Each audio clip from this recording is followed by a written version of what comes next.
Hello everyone. तो कैसे हैं आप लोग? उम्मीद है आप लोग बिल्कुल स्वस्थ होंगे और अच्छे से पढ़ रहे होंगे। हम लोग लास्ट क्लास में पढ़े थे कि जब दो थिन लेंस को एक दूसरे के कांटेक्ट में रखा जाएगा तो इक्विवेलेंट फोकल लेंथ क्या होगा, और उसका फॉर्मूला आया था 1/f1 + 1/f2 है। उसी में वो फॉर्मूला को हम लोग जनरलाइज कर दिए थे और बोले थे कि अगर n लेंस कांटेक्ट में हो तो 1/f1 + 1/f2 + 1/f3, ठीक ना। और फोकल लेंथ का जो वैल्यू है, अगर कन्वर्जिंग लेंस है तो पॉजिटिव लिखते हैं, डाइवर्जिंग लेंस है तो निगेटिव लिखते हैं। देखिए उसी में बोले थे कि अगर दो लेंस कुछ सेपरेशन पे है, कांटेक्ट में ना हो करके कुछ सेपरेशन पे, तो आपको खैर इसका प्रूफ तो नहीं पढ़ना है, फॉर्मूला जो है नॉलेज के लिए बता दे रहे हैं, क्योंकि आपका जो सिलेबस है 12th का, उसमें यही कहा गया है कि दो लेंस या दो से ज़्यादा लेंस कांटेक्ट में हो तब इक्विवेलेंट फोकल लेंथ क्या होगा। लेकिन अगर बाय द वे दो लेंस एक दूसरे से डिसेपरेशन पूछा जाए इक्विवेलेंट फोकल लेंथ क्या होगा, ठीक ना। To find equivalent focal length,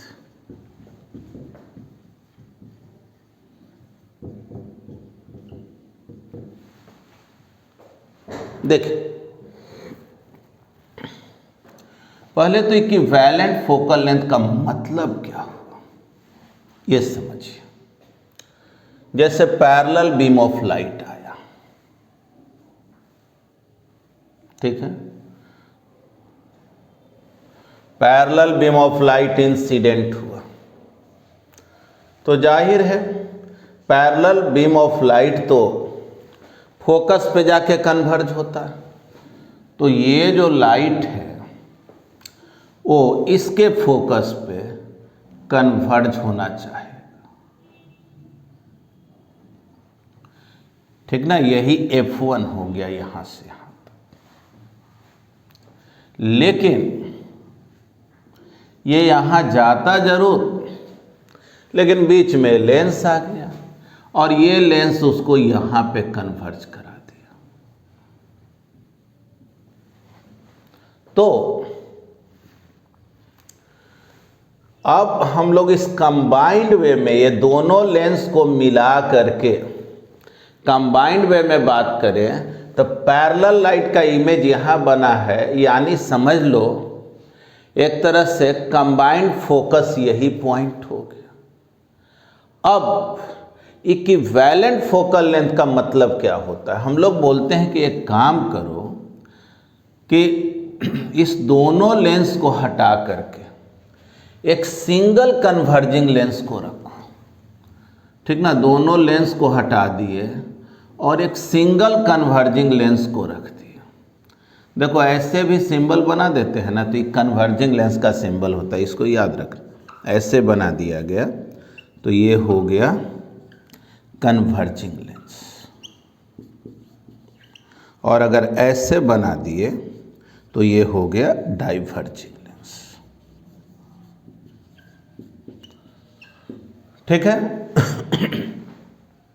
तो देखिए ध्यान से, तो लाइट जो है पैरेलल बीम ऑफ लाइट आया और आ करके फाइनली यहाँ पे कन्वर्ज कर गया। अगर ऐसा हो कि ये दोनों लेंस को हटा करके सिंगल लेंस अगर रखे और यही पैरेलल बीम ऑफ लाइट जाके इस पर इंसिडेंट हुआ और उसका इमेज वो आई पे ही बना देता, तब हम लोग बोलते कि ये जो सिंगल लेंस है इसका भी फोकस यही हो गया। ध्यान से देखें, ये दोनों लेंस मिल करके पैरेलल लाइट का इमेज जहां बनाया, ये सिंगल लेंस अगर वहीं पर इमेज बना दे तो हम लोग बोलेंगे कि ये लेंस जो है वो इक्विवेलेंट लेंस है, ठीक ना। ये हो गया इक्विवेलेंट लेंस, और इसके फोकल लेंथ को बोलेंगे equivalent focal length. Capital F जो हो गया वो हो गया इक्विवेलेंट फोकल लेंथ। तो इक्विवेलेंट फोकल लेंथ का वैल्यू क्या होगा? ठीक है, देखिए वैसे तो बताए ही कि आपके सिलेबस में केवल जो पिछले क्लास में सिखाए थे कि जब लेंस कांटेक्ट में हो तो इक्विवेलेंट फोकल लेंथ क्या होगा वो पढ़ना। लेकिन डी सेपरेशन पर हो तो ये भी सिखा दे रहे हैं कैसे निकालते हैं। देखिए लाइट जा रहा था ऐसे चला गया इधर, तो एक डेविएशन यहाँ हुआ ना। फिर दूसरा देखो लाइट जा रहा था ऐसे चला गया इधर, फिर यहाँ भी डेविएशन हुआ, इसको डेल्टा 2 बोलते हैं।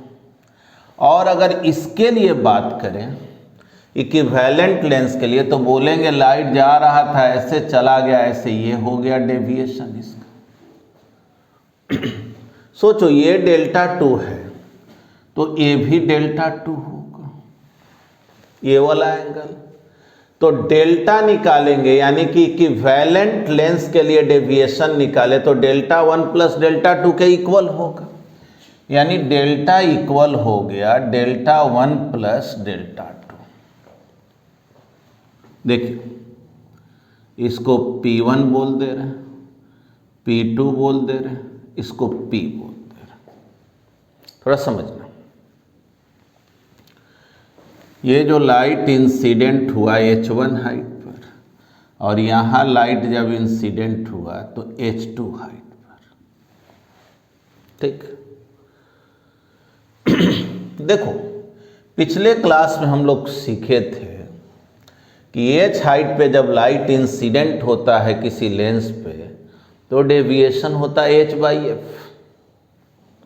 तो बोलेंगे डेविएशन हो गया डेल्टा 1 बोले तो H1/F1, डेल्टा 2 बोले H2/F2, और डेल्टा यानी इसका डेविएशन, तो लाइट तो इस पर भी H1 हाइट पर आया है तो H1/F।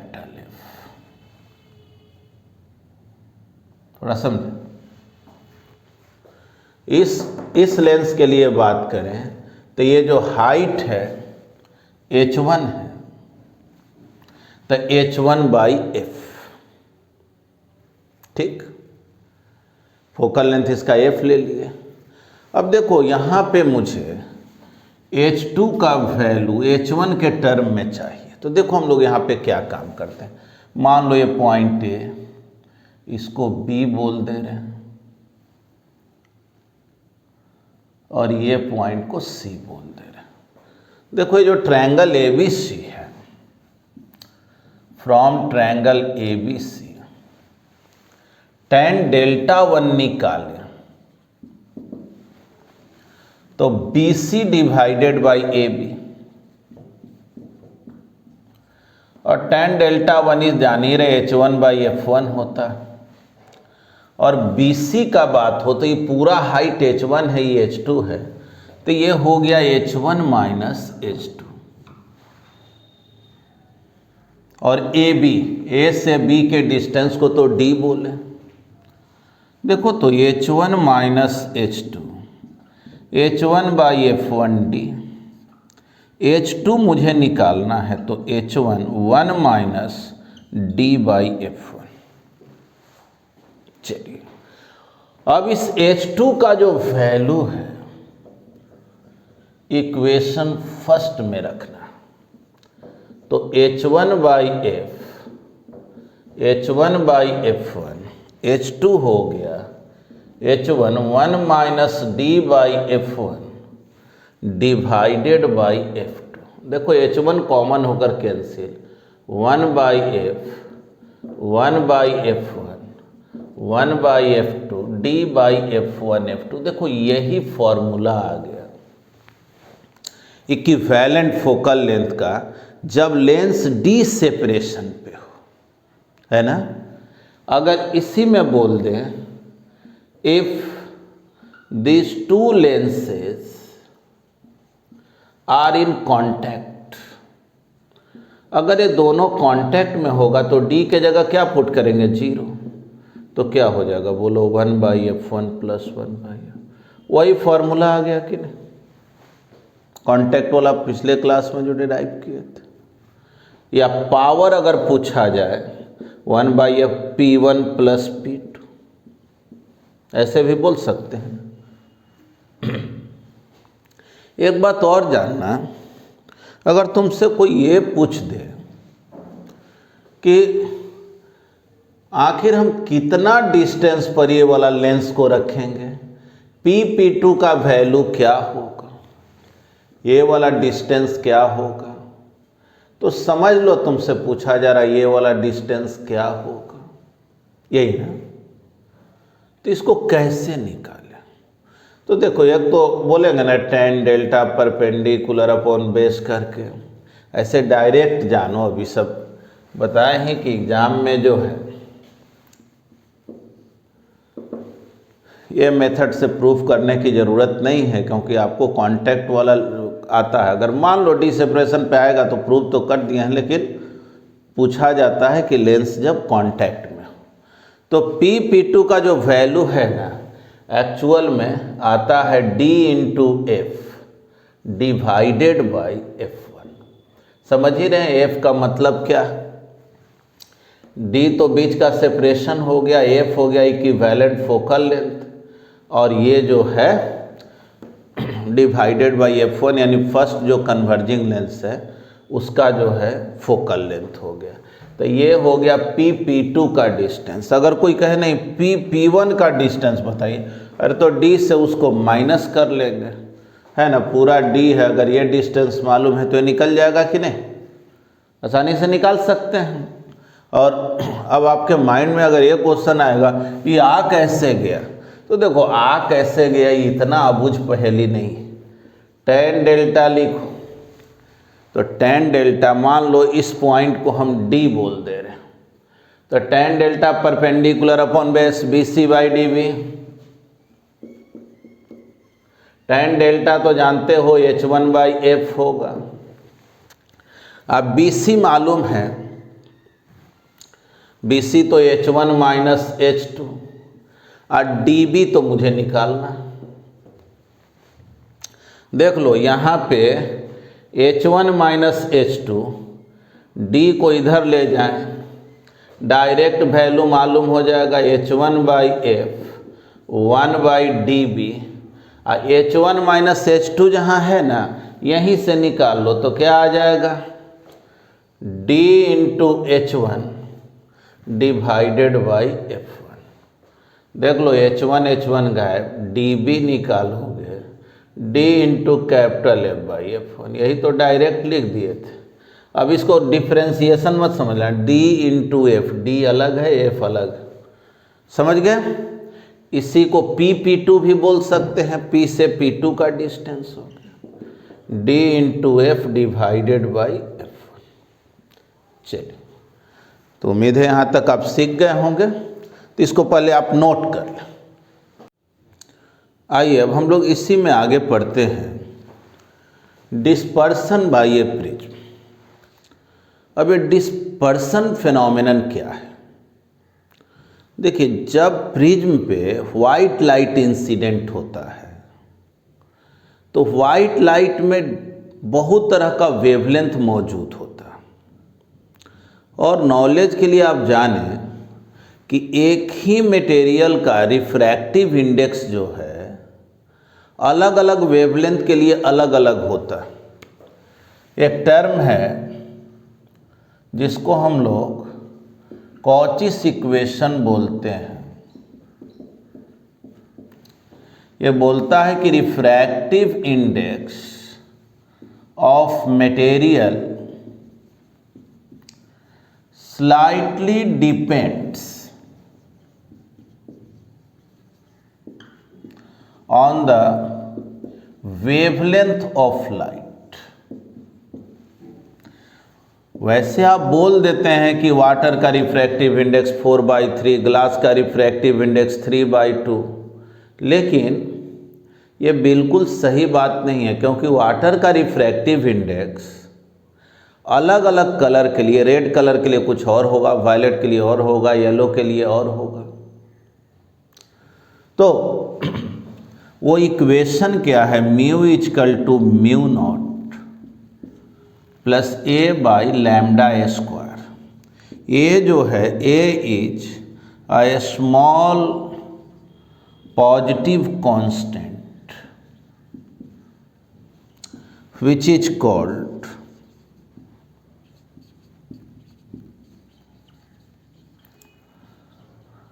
कॉचीस कांस्टेंट।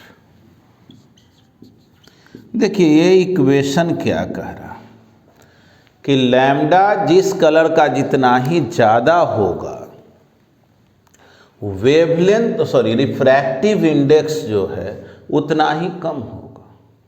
तो अगर हम लोग विजिबल रीजन का बात करें, है ना, जो कलर हम लोगों को दिखाई पड़ता है, तब विजिबल रीजन में वेवलेंथ जो है 380 नैनोमीटर से 780 नैनोमीटर तक अप्रॉक्सीमेटली होता है। ये होता है वायलेट के लिए और ये होता है रेड के लिए। तो सबसे ज़्यादा वेवलेंथ किसका हुआ, रेड का। तो सबसे कम रिफ्रैक्टिव इंडेक्स रेड का होगा और सबसे ज़्यादा रिफ्रैक्टिव इंडेक्स वायलेट का होगा। ठीक ना, यानी कि refractive index of violet in visible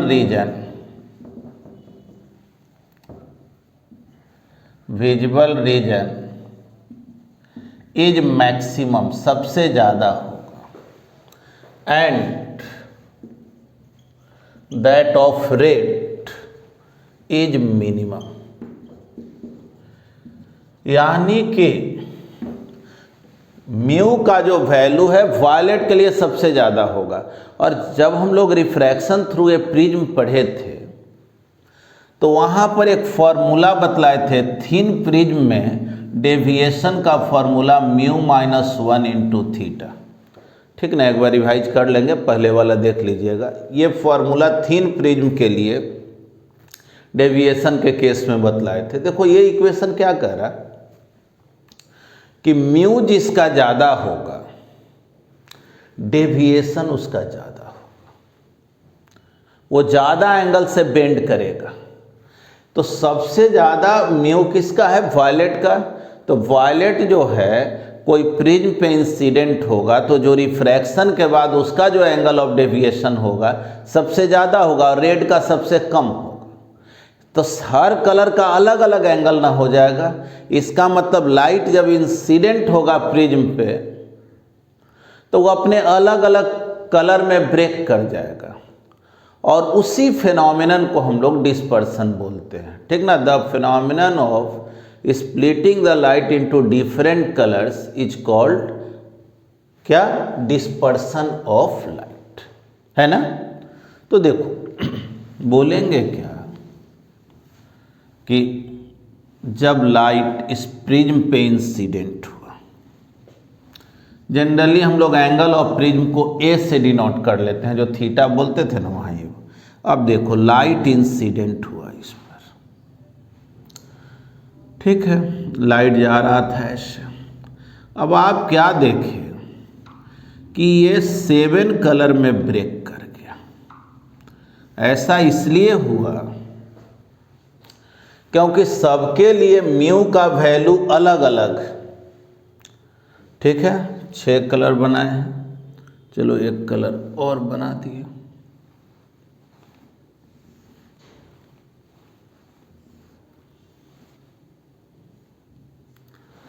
अब जो है अगर इधर हम लोग एक स्क्रीन को रखते और इस पे इसको कलेक्ट करें,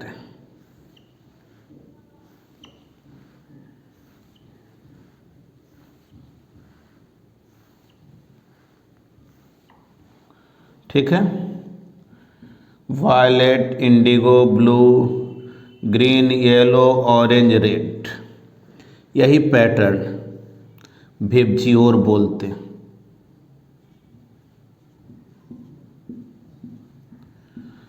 तो स्क्रीन पे जब इसको ऑब्टेंड करते हैं ना तो इसी का नाम स्पेक्ट्रम हो जाता। और ये अपने कलर में ब्रेक किया इस फेनोमेनन को हम लोग डिस्पर्सन बोलते हैं। क्यों अपने कलर में ब्रेक किया ये तो समझ गए, क्योंकि सब अलग अलग एंगल पे डेविएट किया, इसलिए अपने कलर में ब्रेक किया। ठीक है, तो अब अगर मान लीजिए एग्जाम में आ जाए डिस्पर्सन ऑफ लाइट क्या है, ठीक ना, और 1 नंबर 2 नंबर या मैक्सिमम होगा तो 3 नंबर का, वो भी इतना नहीं आता है। अब 2 नंबर के लिए शॉर्ट क्वेश्चन में आ गया, तब हम लोग क्या लिखें, उसको डिफाइन तो करना पड़ेगा ना। तब हम लोग बोलेंगे क्या कि कोई भी मटेरियल का रिफ्रैक्टिव इंडेक्स अलग अलग वेवलेंथ के लिए अलग अलग होता है, इसलिए जब वाइट लाइट प्रिज्म पे इंसिडेंट होता है तो angle of deviation her colour का अलग अलग हो जाता है, इसीलिए वाइट लाइट अपने कंपोनेंट कलर में ब्रेक कर जाता है, और कंपोनेंट कलर में ब्रेक करने का जो फिनोमिनन है उसी का नाम क्या है, डिस्पर्सन। तो उसको हम लिख दे रहे हैं, पहले आप क्या करें, इसको नोट कर लें। हाँ जी, जैसे आपसे एग्जाम में पूछ दिया गया डिस्पर्सन ऑफ लाइट क्या, उसी का डिफिनीशन लिख दिया कि व्हेन वाइट लाइट या सनलाइट को भी वाइट लाइट बोलते हैं is incident on a prism, then colour of different wavelength bend या deviate through different angles, thus white light breaks into its component colours, अपने कलर में वाइट लाइट ब्रेक कर जाता है। और इन्वर्टेड कॉमा में लिख दिए हैं the phenomenon of splitting of light in different colours is known as dispersion. अलग अलग कलर में जो टूटता है उसी फिनोमिनन को डिस्पर्सन बोलते हैं। बोल सकते हैं violet deviate the most and red deviate the list.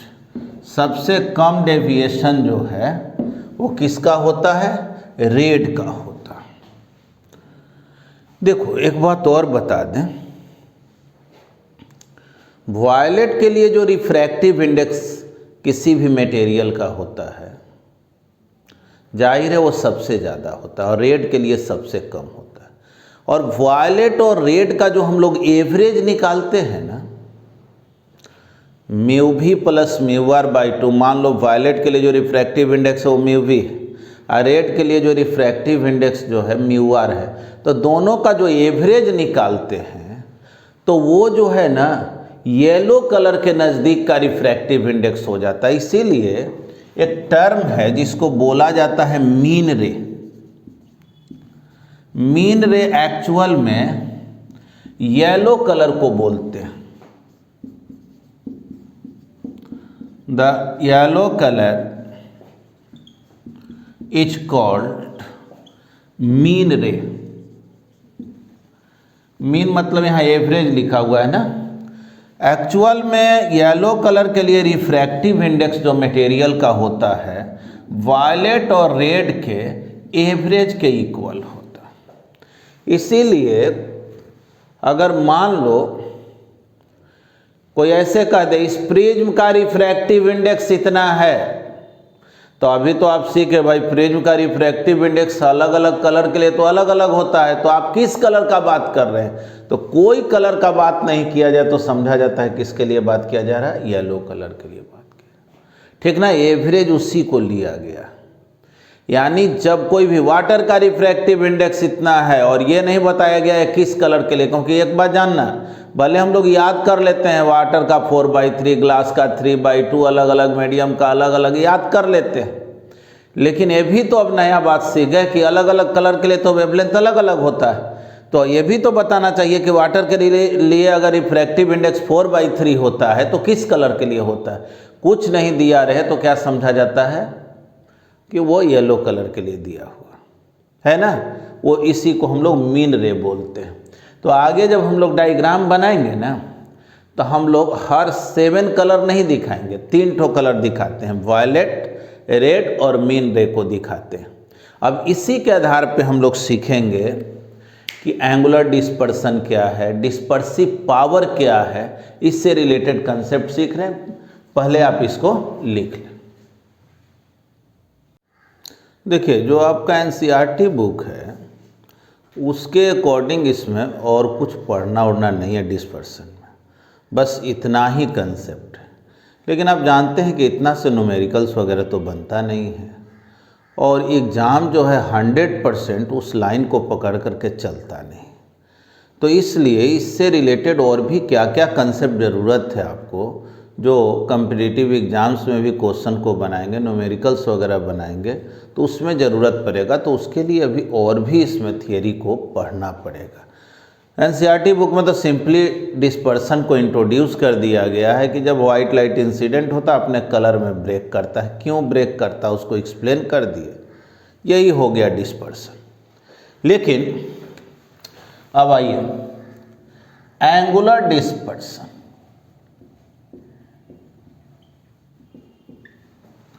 इसको अल्फा से डिनोट करते हैं। एंगुलर डिस्पर्सन क्या है? जैसे इस प्रिज्म पे व्हाइट लाइट इंसिडेंट हुआ,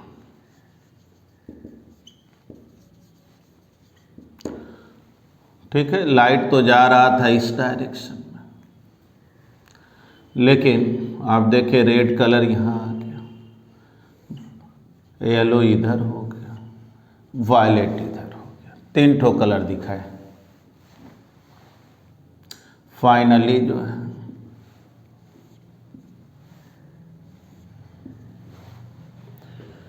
ठीक है, वायलेट, येलो, रेड। देखिए, अगर पूछा जाए कि वायलेट का एंगल ऑफ डेविएशन क्या हुआ, तो सोचो लाइट जा रहा था ऐसे, अब फाइनली चला गया ऐसे। इसको अगर पीछे एक्सटेंड करें तो यही हो गया एंगल ऑफ डेविएशन।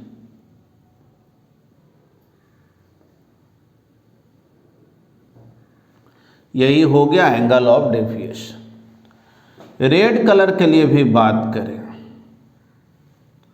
ध्यान से देखें, ये वायलेट का एंगल ऑफ डेविएशन हुआ और ये रेड के लिए एंगल ऑफ डेविएशन हुआ,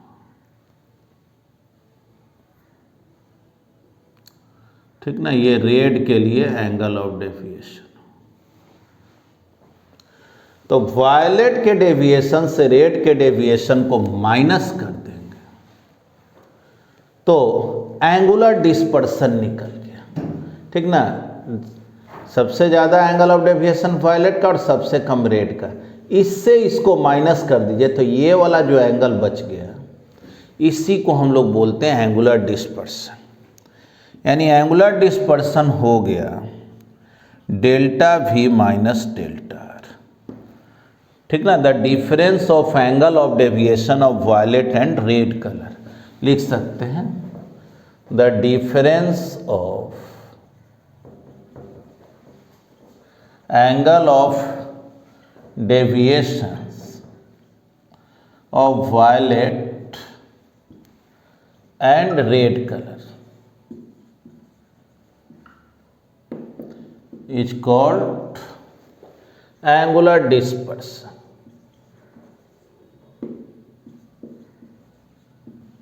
ठीक,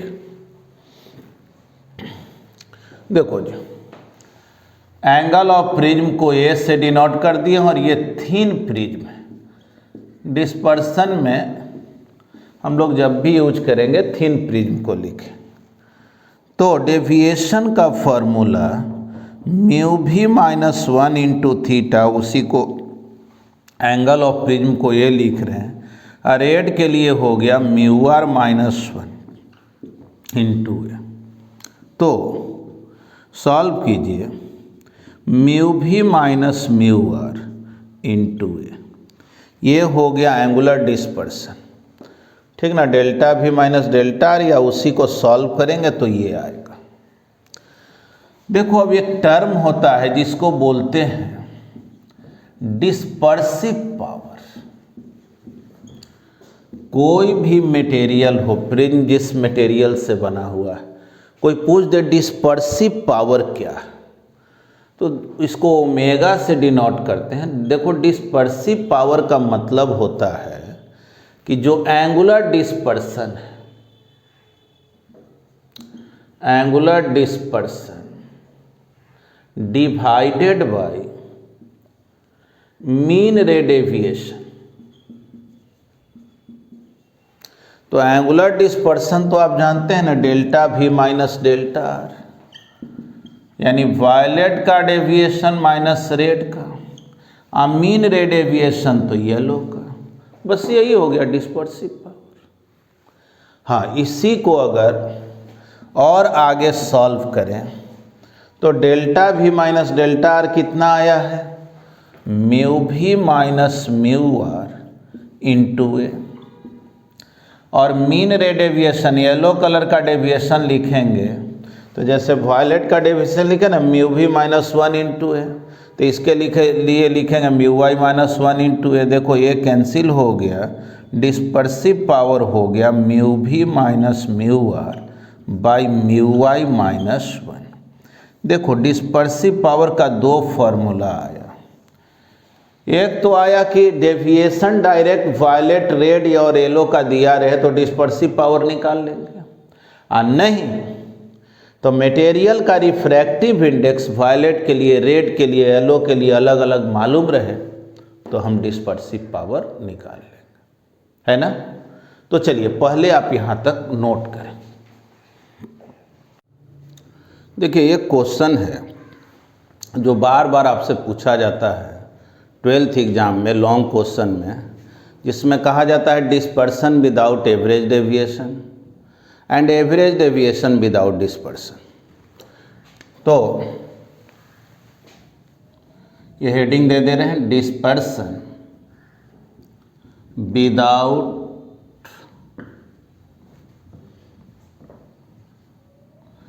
एवरेज डेविएशन, या एवरेज वर्ड नहीं भी कभी कभी लोग यूज करता है, सीधे बोलता है dispersion without deviation and average deviation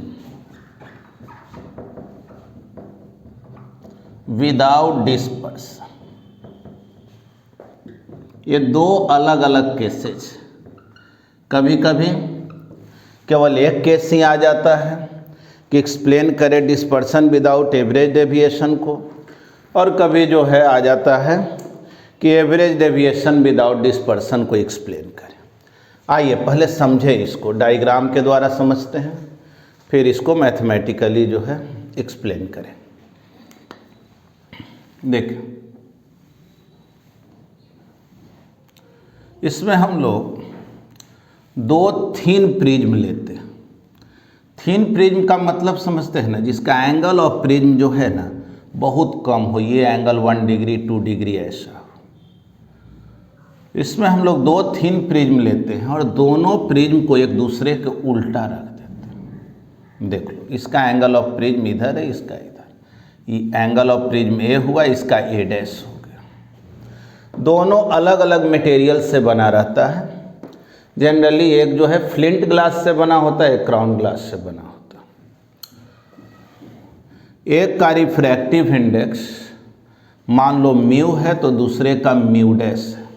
अब अलग अलग कलर का बात होगा तो वायलेट के लिए म्यू भी बोल देंगे, इसके लिए वायलेट का बात होगा तो म्यू डैश भी बोल देंगे। ठीक, अब देखना, मान लो इस पे व्हाइट लाइट इंसिडेंट हुआ, ठीक ना, व्हाइट लाइट इंसिडेंट हुआ, लाइट तो जा रहा था ऐसे। अब क्या हुआ, अपने कलर में ब्रेक कर गया। ठीक, अब ये इस प्रिज्म पर पहुंचा। जब इस प्रिज्म पे पहुंचा तो यही लाइट जो है, ये प्रिज्म उसको कन्वर्ज कराने का कोशिश किया इस तरह से, और फाइनली जब लाइट इससे बाहर निकला तो ये जो मीन रे है, येलो कलर जो है, सपोज करो इसके पैरेलल चला गया। बाकी कलर गया या नहीं गया उससे मतलब नहीं है, ये मीन रे अगर उसके पैरेलल चला गया तब हम लोग बोलते हैं कि देखो जी, कलर में तो ब्रेक किया, ये व्हाइट लाइट यहाँ था और यहाँ पे लाइट जो बाहर निकला है वो अपने कलर में ब्रेक कर गया है, यानी डिस्पर्सन तो हुआ है, लेकिन पैरेलल चला गया तो डेविएशन नहीं हुआ। यानी जैसे जिस डायरेक्शन में लाइट जा रहा था फाइनली उसी डायरेक्शन में चला, ये और ये पैरेलल हो गया, तो बोलेंगे क्या कि ये हो गया डिस्पर्सन विदाउट एवरेज डेविएशन। ठीक ना, मीन रे का कोई डेविएशन नहीं हुआ, यानी हम लोग मीन रे के ही डेविएशन को मेन डेविएशन बोलते हैं, यानी डेविएशन नहीं हुआ, डिस्पर्सन हुआ। अब देखिए, इसी को हम लोग दूसरे फिगर से समझते हैं। जैसे दो थिन प्रिज्म है, वही अरेंजमेंट है, एंगल ऑफ प्रिज्म ए है, ये डैश है, म्यू है, म्यू डैश है, व्हाइट लाइट इंसिडेंट हुआ, अपने कंपोनेंट कलर में ब्रेक किया, फिर यहाँ पे कन्वर्ज किया, और सपोज करो देखो व्हाइट लाइट जो है जा रहा था इस डायरेक्शन में, अपने कलर में ब्रेक किया और फिर सब कलर मिल करके व्हाइट लाइट में कन्वर्ट हो, तो डिस्पर्सन नहीं ना हुआ, यहाँ भी व्हाइट यहाँ भी व्हाइट, लेकिन डेविएशन हुआ क्योंकि ये रे और ये रे पैरेलल नहीं, अलग अलग एंगल पे। तो ये फिगर क्या चीज़ का हो गया, तो ये फिगर हो गया average deviation without dispersion. Dispersion नहीं हुआ, यानी व्हाइट लाइट व्हाइट ही लाइट रह गया, तो डिस्पर्सन तो नहीं हुआ। ठीक, अब देखिए ध्यान से सुने, अगर आपसे कोई पूछे कि दोनों के दोनों केस में नेट एंगुलर डेविएशन या average deviation, net average deviation क्या होगा, और थोड़ा समझना बात। एवरेज डेविएशन मतलब येलो लाइट का डेविएशन। तो सोचो लाइट ऐसे जा रहा था, बेंड कर गया क्लॉकवाइज में, फिर लाइट ऐसे जा रहा था, बेंड कर गया एंटी क्लॉकवाइज में, यानी डेविएशन एक बार क्लॉकवाइज में हुआ है और एक बार एंटी क्लॉकवाइज में हुआ, इसीलिए डेविएशन डेल्टा 1 माइनस डेल्टा 2। ये वाला प्रिज्म जो है क्लॉकवाइज में डेविएट किया, तो ये एंटी क्लॉकवाइज में, तो डेल्टा 1 हो गया म्यू वाई माइनस 1 इंटू, और डेल्टा 2 हो गया mu dash Y minus 1 into ए डैश। ठीक, क्या हो गया, ये नेट एवरेज डेविएशन हुआ। माइनस क्यों किए समझे, क्योंकि ये क्लॉकवाइज में डेविएट करा रहा है और दूसरा एंटी क्लॉकवाइज में। अब देखो, अगर कहा जाए नेट एंगुलर डिस्पर्सन क्या होगा, एंगुलर डिस्पर्सन क्या होगा, तो सोचो ये प्रिज्म चाह रहा है कि ये डिस्पर्स हो जाए, अलग कलर में बना, और ये चाह रहा है कन्वर्ज कर जाए।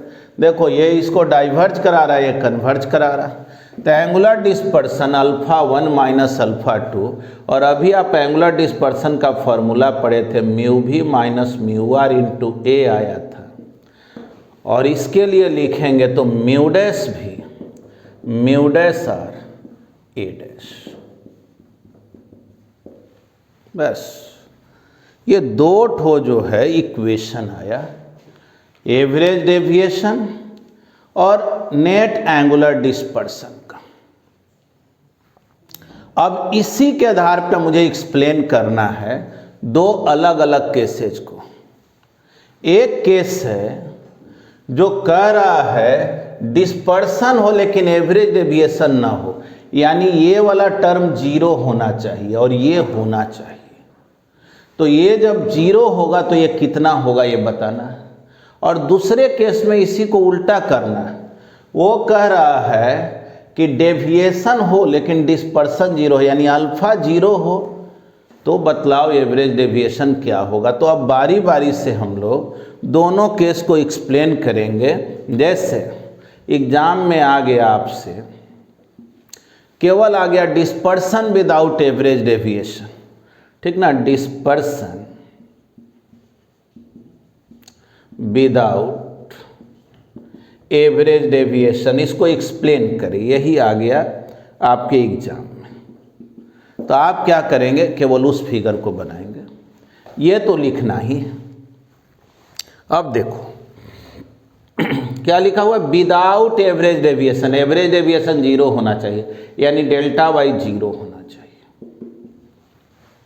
इसको जीरो कर दे, यानी mu Y minus one into A, mu dash Y minus one into A dash, it should be equal to zero. देखो यहाँ से अगर ए डैश निकालें तो mu Y minus one into A divided by mu dash Y minus one, ठीक। अब देखो एक रिलेशन आ गया कि जब ए डैश का वैल्यू इतना होगा तब एवरेज डेविएशन जीरो होगा, विदाउट एवरेज डेविएशन। बहुत बार न्यूमेरिकल में केवल ऐसे कह देगा ए डैश और ए का रेशियो बतलाओ जिससे कि डेविएशन जीरो हो, तो ए डैश बाई ए निकाल नहीं देंगे, mu Y minus one divided by mu dash Y minus one, है कि नहीं। अब देखो इस केस में क्या करेंगे, ए डैश तो निकल गया जब एवरेज डेविएशन जीरो हो, लेकिन डिस्पर्सन निकालना है कितना हुआ, तो इक्वेशन जो सेकेंड है उसमें इस ए डैश के वैल्यू को पुट कर देंगे। नहीं तो फिगर तो खैर आप बना ही लिए होंगे, या जल्दी से फिगर थोड़ा बना लें आप, फिर आगे बढ़ते हैं।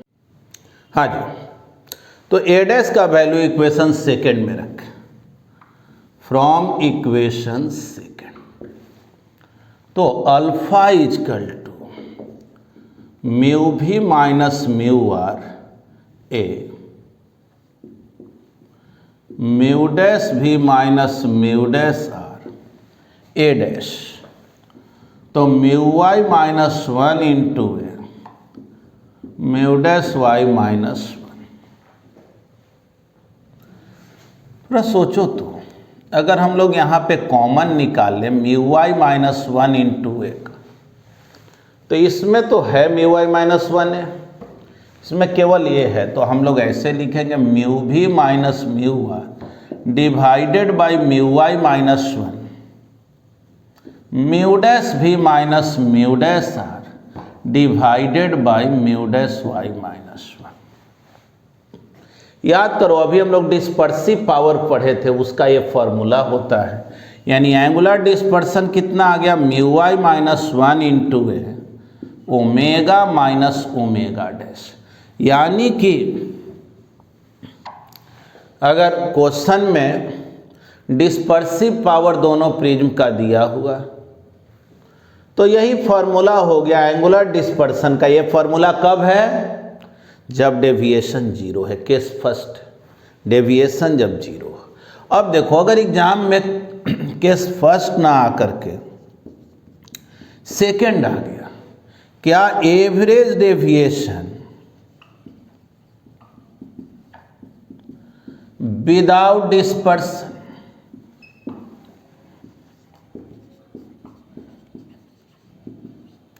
विदाउट डिस्पर्सन मतलब अल्फा जीरो, यानी म्यू भी minus mu are into A mu dash भी minus mu dash R A dash, it should be equal to zero. यहाँ से ए डैश निकालोगे म्यू भी minus mu are into A divided by mu dash भी minus mu dash.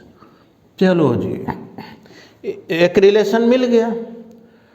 बहुत बार numerical में केवल ये कह देगा ए डैश और ए का रेशियो क्या होगा जिससे कोई एंगुलर डिस्पर्सन ना हो, तो डिस्पर्सन जीरो हो, तो यही फॉर्मूला हो गया। आप देखो विदाउट डिस्पर्सन, तो विदाउट डिस्पर्सन ए डैश इतना निकालना है, एवरेज डेविएशन विदाउट डिस्पर्सन, यानी एवरेज डेविएशन निकालना है, तो इक्वेशन फर्स्ट में वैल्यू को रखना है। तो from equation first mu Y minus 1 into A mu dash Y minus 1 into A dash के जगह क्या लिखे जी? तो म्यू भी माइनस म्यू आर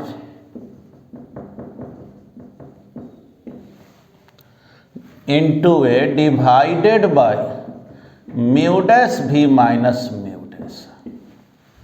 यही हो गया, वैल्यू रख दिए। फिर देखिए, अब यहाँ से ऑलरेडी ये सब तो आप लिख चुके हैं, इसलिए ध्यान से देखें। म्यू वाई माइनस 1 इंटू ए को अगर कॉमन लें तो यहाँ तो बच गया 1,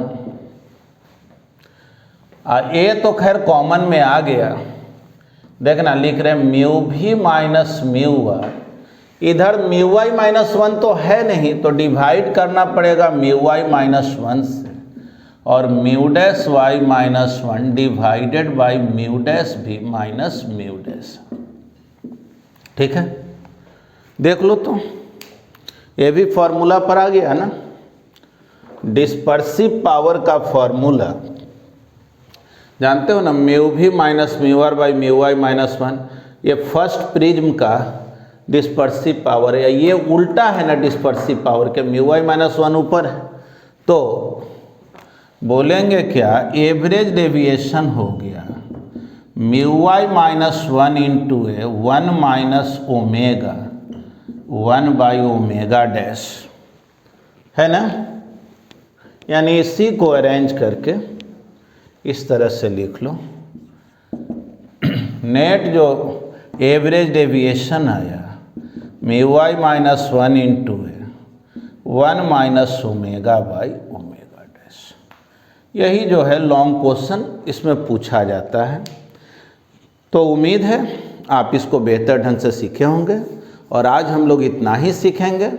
देखिए आगे आपको जो ऑप्टिकल इंस्ट्रूमेंट में भी पढ़ना वो सब कुछ बतलाएंगे, ठीक ना। जो भी आपको फॉर्मूला भी डेराइव किए हैं, प्रूफ किए हैं, वो सब पर बेस्ड न्यूमेरिकल को भी बताया जाएगा, छोड़ेंगे कुछ नहीं। भले आपके 12th का जो सिलेबस है, न्यू सिलेबस जो रिवाइज सिलेबस कोरोना के वजह से जो चेंज किया गया है, उसमें कुछ कुछ टर्म छोड़ा हुआ जरूर है, लेकिन मैं आपको सब कुछ बतला दूंगा जिससे कि आपको आगे भी दिक्कत ना हो। क्योंकि देखिए सिलेबस जो है वो इस ढंग से सेट किया गया है कि किसी को कुछ पता नहीं चल रहा है कि नीट में पुराना सिलेबस है, मेंस में वही सिलेबस है, 12th में अलग सिलेबस है, तो स्टूडेंट प्रिपरेशन कैसे करे, वो बहुत कंफ्यूज है। लेकिन फिर भी आपको मैं कोशिश करूँगा कि ज़्यादा से ज़्यादा बेहतर ढंग से हेल्प कर सकूँ, जिससे आप एग्ज़ाम में बेहतर कर सकें। थैंक यू, धन्यवाद।